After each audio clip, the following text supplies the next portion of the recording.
Welcome against in our next class.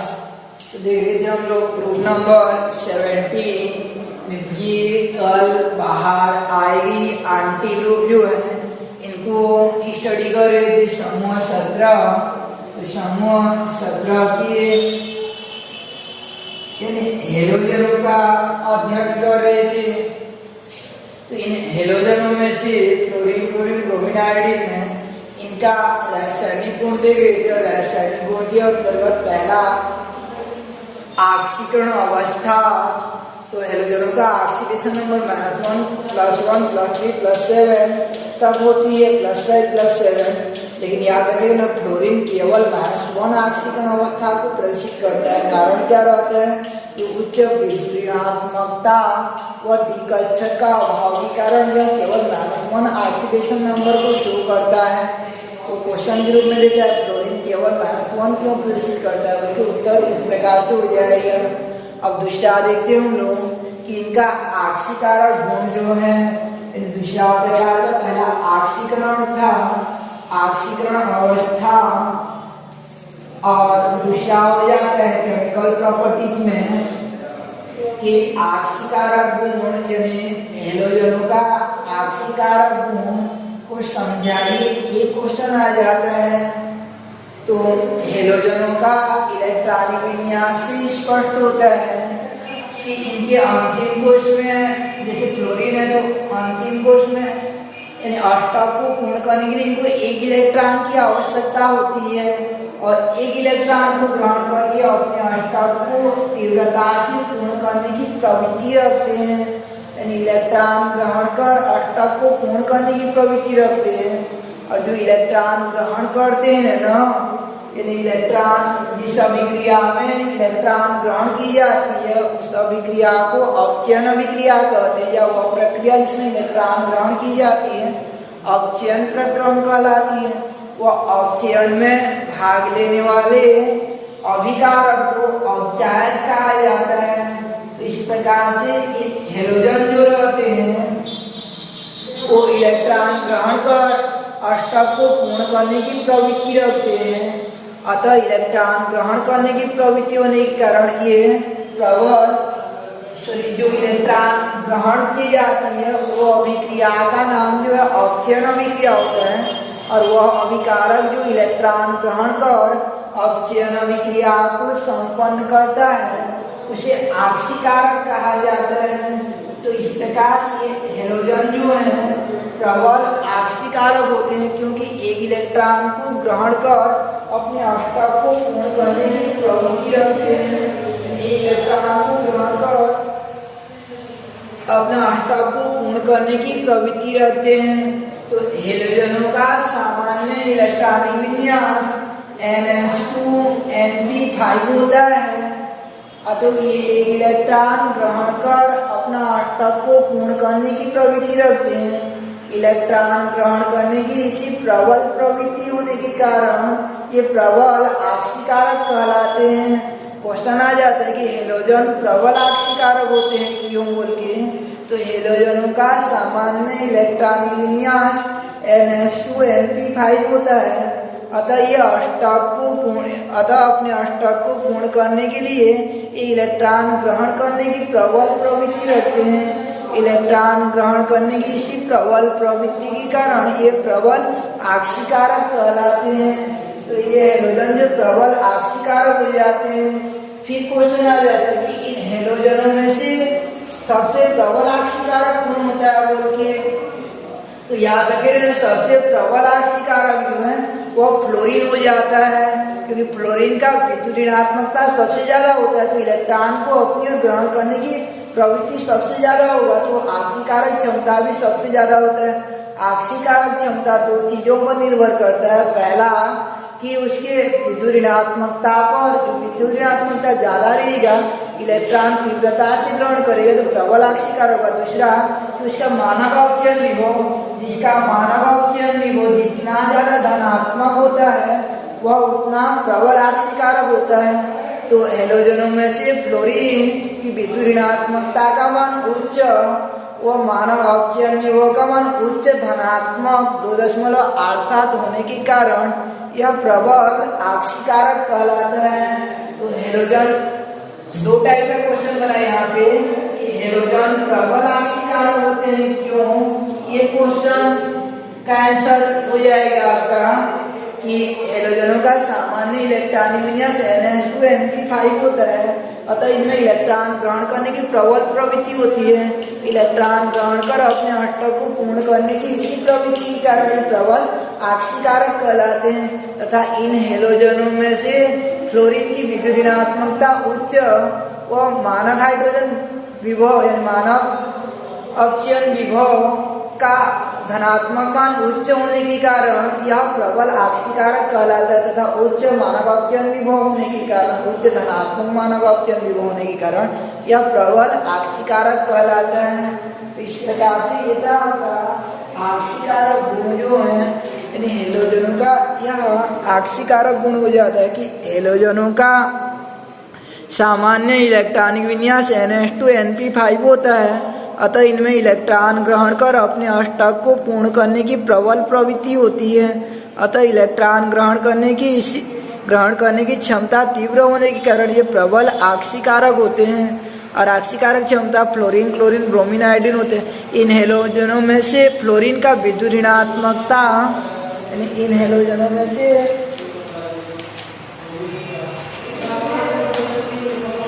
Fluorine की विद्युत ऋणात्मकता का मान सर्वाधिक व मानक अपचयन विभव का मान उच्च धनात्मक होती है 2.87।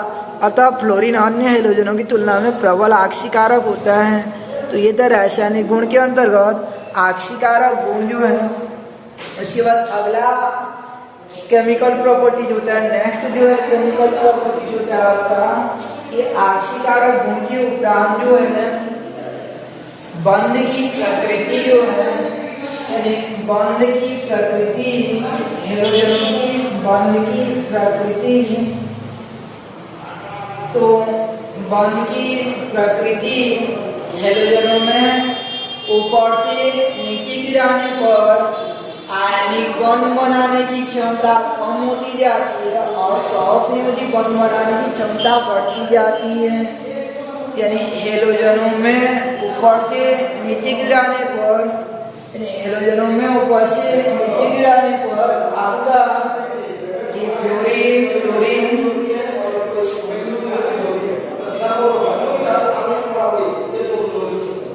हेलोजनों में से फ्लोरीन, क्लोरीन, ब्रोमीन, आयोडीन इनमें से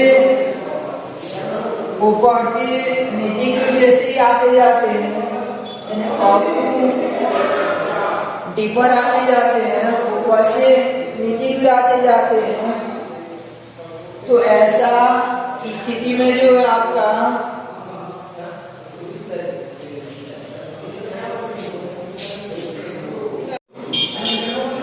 तो इन हेलोजनों में से फ्लोरीन, क्लोरीन, ब्रोमीन, आयोडीन इनमें ऊपर से नीचे गिराते जाने पर आयनिक बंध बनाने का प्रवृत्ति कम होती जाती है और सहसंयोजी बंध बनाने की प्रवृत्ति जो है बढ़ती जाती है। अब तो डीपर आएंगे जैसे AlF3 क्या एक आयनिक बंध आयनिक यौगिक होता है और AlCl3 जो है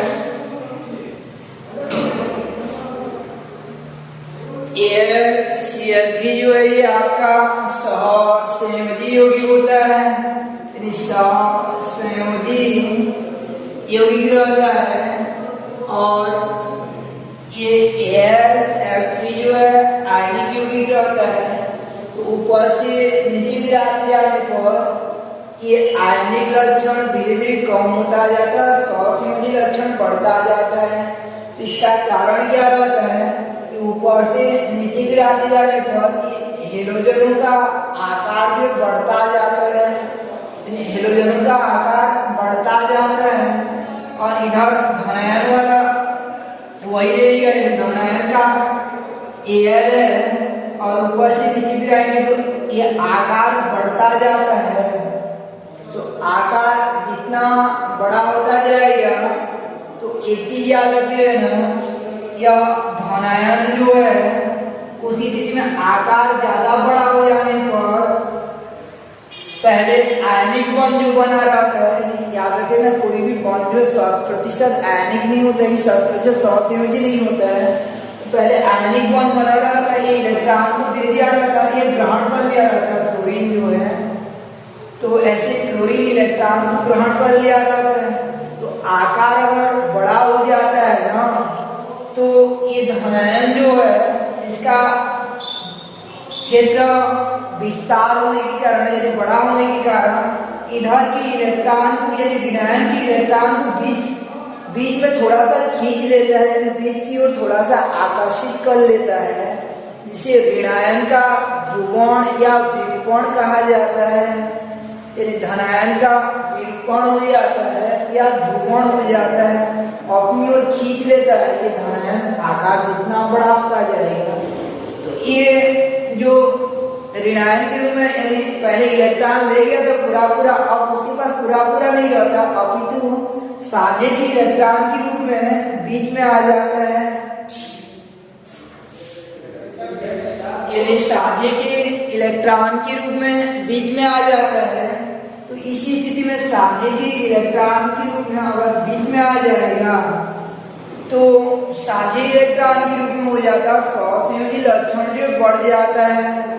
याद रखिए ना कि यह सहसंयोजी लक्षण जो रहता है यह ऋणायन के आकार के अनुक्रमानुपाती होता है, ऋणायन के आकार के समानुपाती हो जाता है या अनुक्रमानुपाती होता है, ऋणायन के आकार के समानुपाती होता है। ऋणायन का आकार जितना बड़ा होगा, धनायन द्वारा ऋणायन का होने वाला विरूपण उतना ही अधिक होगा, फलस्वरूप सहसंयोजी लक्षण जो बढ़ता जाता है। तो ऊपर से नीचे गिराने पर आकार में वृद्धि होती जाती है, जिससे सहसंयोजी लक्षण में वृद्धि होती जाती है।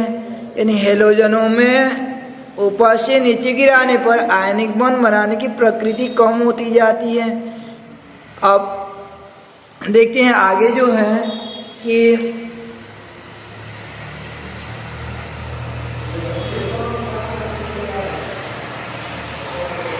इसका कारण क्या हो जाता है आपका, कि आयनिक बॉन्ड बनाने की प्रवृत्ति कम होती जाती है, क्योंकि ऊपर से नीचे गिराने पर ऋणायन का आकार बढ़ता जाता है, जिससे धनायन द्वारा ऋणायन का होने वाला विरूपण या विकृति अर्थात ध्रुवण बढ़ती जाती है, जिससे सहसंयोजी लक्षण बढ़ती जाती है। ये क्वेश्चन आ जाता है AlF3 आयनिक जबकि AlCl3 सहसंयोजी लक्षण का होता है, क्यों बोल के? तो कारण क्या रहता है कि F से Cl का आकार बड़ा होने के कारण एल्यूमिनियम द्वारा Cl का विरूपण या ध्रुवण अधिक हो जाता है, जिससे AlCl3 में सहसंयोजी लक्षण उत्पन्न हो जाता है। इसका covalent character of in halogen compound, यानी हेलोजनों में सहसंयोजी लक्षण का आ जाना। उसके बाद अगला रासायनिक गुण होता है आपका कि बंध वियोजन ऊर्जा, यानी बंध वियोजन ऊर्जा, बॉन्ड डिसोसिएशन एनर्जी जो है, बॉन्ड वियोजन ऊर्जा। तो बंध वियोजन ऊर्जा में, बंध वियोजन ऊर्जा जिसे कहा जाता है, पहले देखना है हमको, तो सहसंयोजी बॉन्ड द्वारा जुड़े, सहसंयोजी बॉन्ड द्वारा जुड़े परमाणुओं को पृथक करने के लिए आवश्यक ऊर्जा को बंध वियोजन ऊर्जा कहते हैं। सहसंयोजी यानी अणु में उपस्थित सहसंयोजी बॉन्ड को तोड़ने के लिए आवश्यक ऊर्जा को बंध वियोजन ऊर्जा कहा जाता है। तो ये बंध वियोजन ऊर्जा जो है किस पर निर्भर करता है उसको देखते हैं। तो लंबाई, यानी दोनों परमाणुओं के मध्य की लंबाई जो जितना कम होगा उसकी बंध वियोजन ऊर्जा उतना अधिक होगा, क्योंकि लंबाई कम होगा, तोड़ने के लिए अधिक मेहनत करना पड़ेगा। जैसे दो बैल हैं और दोनों के बीच बहुत लंबा रस्सी द्वारा बांध दिए तो दोनों जो है खींच कर भी जल्दी तोड़ सकते हैं, लेकिन पास पास बांधे हुए हैं तो जल्दी तोड़ना संभव नहीं होता है।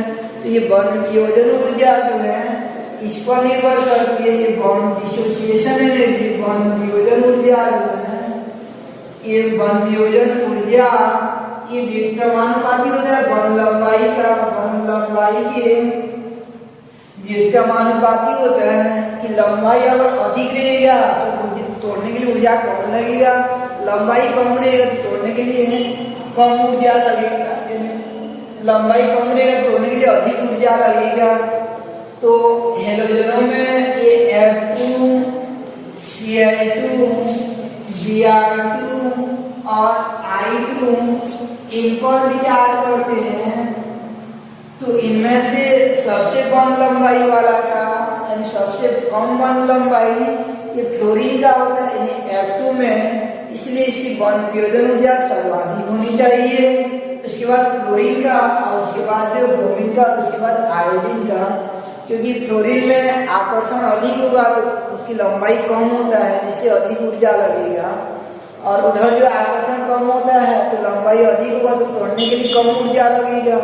बंध वियोजन ऊर्जा जो है बंध लंबाई की व्युत्क्रमानुपाती होती है।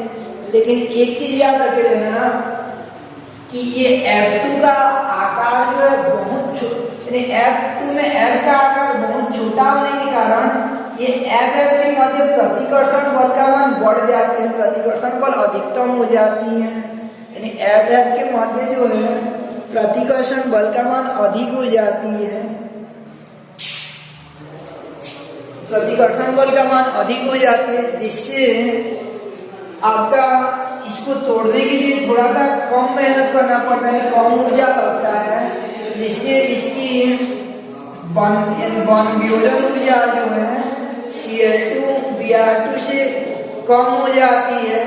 और ये तीसरा नंबर पर होता है आपका F2 और चौथा नंबर पर होता है I2। तो सबसे अधिक बंध वियोजन ऊर्जा किसका रहता है? क्लोरीन का, फिर ब्रोमीन का, फिर आपका फ्लोरीन का, और अंतिम में होता है आयोडीन का। तो क्वेश्चन आ जाता है कि फ्लोरीन का बंध वियोजन ऊर्जा का मान कम क्यों हो जाता है? तो फ्लोरीन का आकार अत्यंत छोटा होने के कारण जो है उनमें F के मध्य प्रतिकर्षण अधिकतम हो जाता है, जिससे इसकी बंध वियोजन ऊर्जा Cl2 और Br2 से कम हो जाता है। तो पहले देखिए बंध वियोजन ऊर्जा सहसंयोजी बंध द्वारा जुड़े परमाणुओं को पृथक करने के लिए आवश्यक ऊर्जा को बंध वियोजन ऊर्जा कहा जाता है। और इन बंध वियोजन ऊर्जा में से जिसका बंध लंबाई कम होगा उसकी बंध वियोजन ऊर्जा अधिक होगा, और जिसका बंध लंबाई अधिक होगा और उसकी बंध वियोजन ऊर्जा कम हो जाएगा। तो इनमें से F2 की बंध वियोजन ऊर्जा सबसे कम होनी चाहिए, सबसे अधिक होनी चाहिए, क्योंकि उसकी बंध लंबाई कम होती है। किंतु एक कारण रहता है कि फ्लोरीन और फ्लोरीन के मध्य प्रतिकर्षण अधिकतम रहता है, जिससे इसकी बंध वियोजन ऊर्जा कम हो जाती है।